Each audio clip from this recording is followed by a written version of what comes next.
Hi friends, welcome to వినెచ్ vlogs. ఈరోజు నేను ఎగ్ ఆమ్లెట్ చేయబోతున్నాను. ఎలా చేస్తున్నానో ప్రాసెస్ చూద్దాం రండి. ముందుగా ఎర్రగడ్డ టమాటా కట్ చేసుకొని ఒక ప్లేట్లో వేసుకుందాం, సర్వ్ చేసుకుందాం.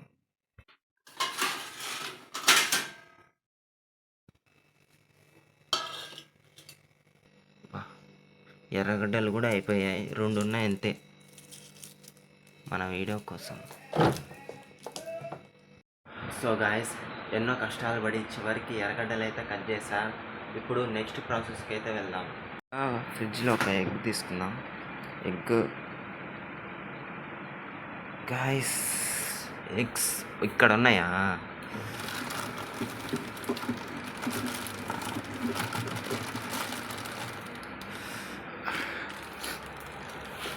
ఒక ఎగ్ చాలు. ఒకటి చాలండి. ఎర్రగడ్డలు కూడా అంతగా ఎక్కువ లేవు కాబట్టి, కొన్నే ఉన్నాయి కాబట్టి ఒక ఎగ్ చాలు.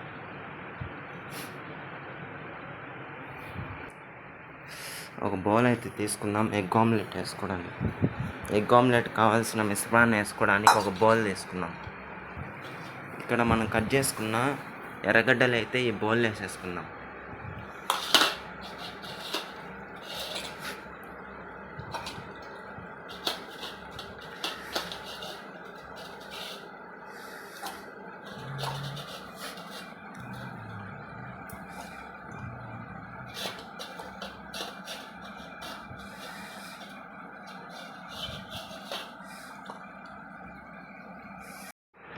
ఇలా పగలగొట్టుకున్న గుడ్డుని ఈ బౌల్లో అయితే వేసేసుకుందాం. ఉంది, మన ఎక్స్పెరిమెంట్ తగ్గట్టుంది. కారం,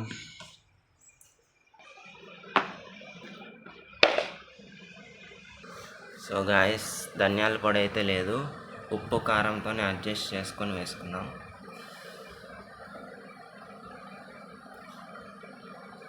ఉప్పు కారం అయితే బాగా పట్టాలి, అందుకే కాస్త ఎక్కువగా వేసుకుంటున్నా. నాకు అలవాటే ఉప్పు కారం.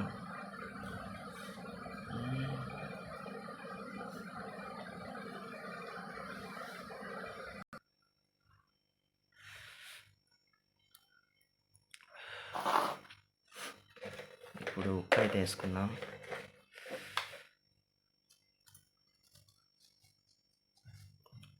ఉప్పు ఎక్కువ ఉండకూడదు, కారం ఎక్కువ ఉన్నా అడ్జస్ట్ చేసుకుంటాం, కానీ ఉప్పు మిక్స్ అయ్యేలాగా స్పూన్తో కలుపుకుందాం.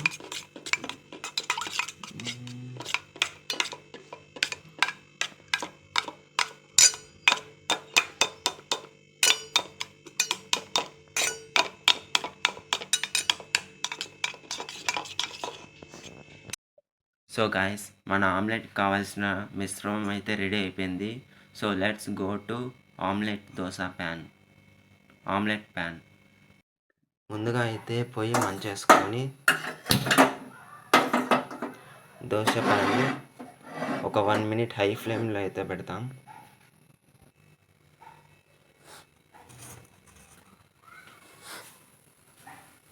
అలా కాసేపు ప్యాన్ వేడయ్యాక ఇలా వేసినప్పుడు ఇలాగైతే కలర్ అయితే చేంజ్ అవుతూ ఉంటుంది, అంటే ప్యాన్ వేడిగా అయింది.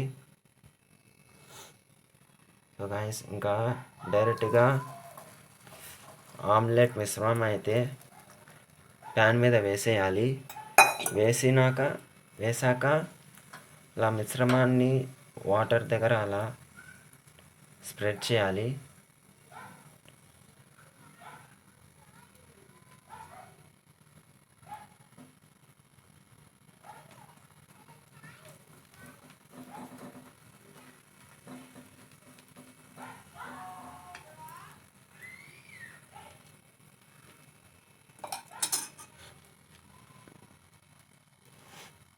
ఇలా ఒక 2-3 మినిట్స్ అయితే ఉడకనివ్వాలి. సో గాయస్, మన ఎగ్ ఆమ్లెట్ అయితే రెడీ అయిపోయింది.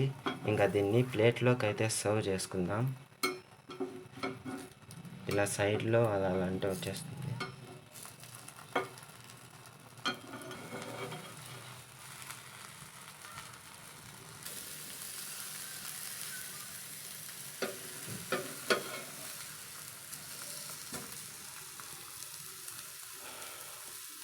ఇలా 1 మినిట్ ఇలా పెట్టేసి ప్లేట్లోకి అయితే సర్వ్ చేసుకుందాం.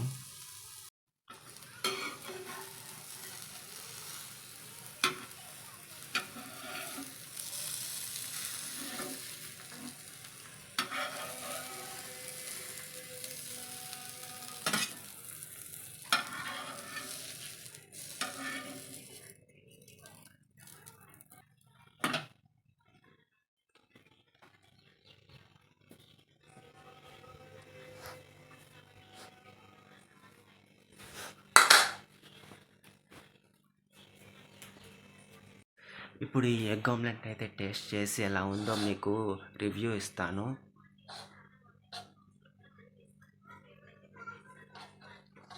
సో గాయస్, మన దగ్గర టమోటా అయితే లేదు, ఎర్రగడ్డతోనే చేయాల్సి వచ్చింది.